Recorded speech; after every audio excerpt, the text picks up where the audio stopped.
So, what are we doing today? It's time for Turn the Qubits Off. Second episode. It's this time is going to be with Anisha Musti. I hope I'm pronouncing your surname correctly. So Anisha is basically a quantum enthusiast, and it's actually also one of the people behind Community. She's going to tell us more about these at the end of the episode. But basically, go check her out. She's got also a YouTube channel with a couple of videos actually about quantum computing, so quantum machine learning, quantum teleportation, quantum supported vector machines, um, and yeah, just support the guy. I mean, definitely community seems to be something really interesting. It's about like quantum computing education. It's student led. I mean, Anisha will tell you guys more about these. So just I won't bother you too much with these right now. Go ahead and take a look at how Anisha does or did with the challenge. Um, yeah, and enjoy the video. Okay, so the goal today is to turn these three qubits off in a quark circuit. This is my first time using quark, so I'm gonna have to try it out as I go. But I could probably do this based upon what I already know off of some of these gates.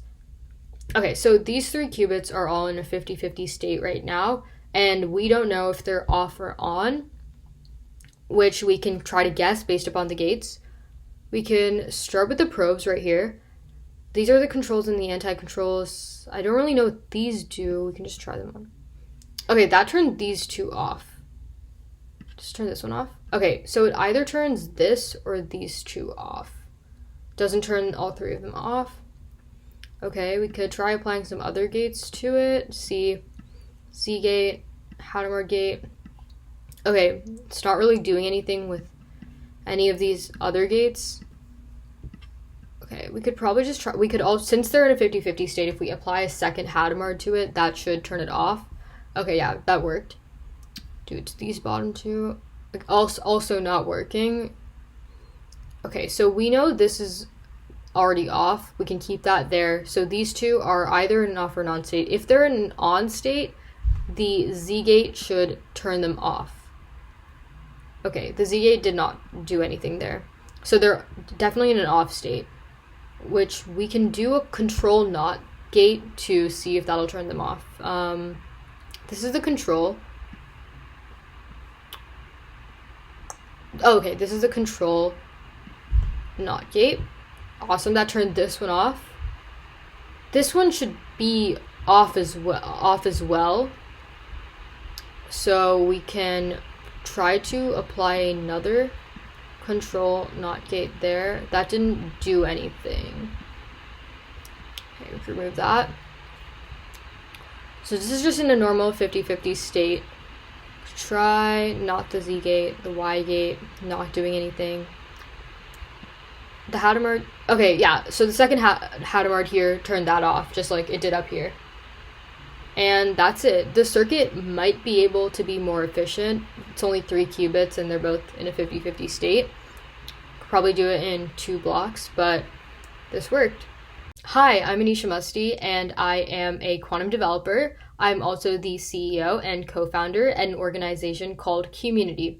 Community teaches quantum computing at a pre-university level, so anyone in high school or above. But a lot of our programs are open to people of all ages, so long as they're willing to learn quantum computing.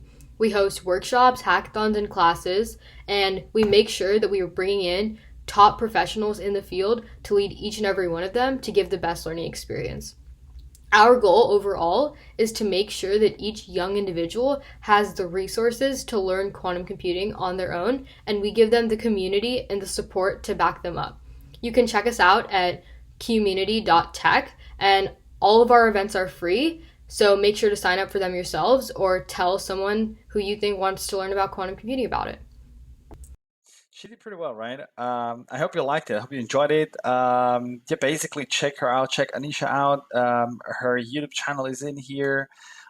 Check the community page as well. Quantum education, really interesting stuff, and everything else that she's involved in general. By the way, actually, I realized that she's playing around with the pod selection. Just for those who don't know, the pod selection stuff in here. That's full quirk, full version quirk, by the way. Um, it's something that it's worth taking a look at. They are not supposed to be used in the challenge, by the way, as a solution. They basically turn the stuff off, right? So the only thing they allow you is they allow you to check what states are part of the final distribution. Because if I just give you the chances of being on from each isolated qubit, you don't really know if there's a superposition, right? For example, and so with these, you can check like if I want to prepare like the plus plus superposition. With these, I can check, okay, is 0 0 in there? Right now, it tells me that if I pause select for 0 0, it's gonna emit 75% of the states. It means that 25% of the times 0 0 is the answer. And so that's kind of useful to try to reverse engineer a bit, like what's the distribution behind these, especially if you don't have all the other stuff all the other bells and whistles that come with the full-blown version of Quirk. Having said that, I hope you enjoyed the episode and stay tuned for the next one. We're having a really special guest. We're having Michał Stęchłe from Musti Thoughts. I hope you'll enjoy that episode as well. So stay tuned.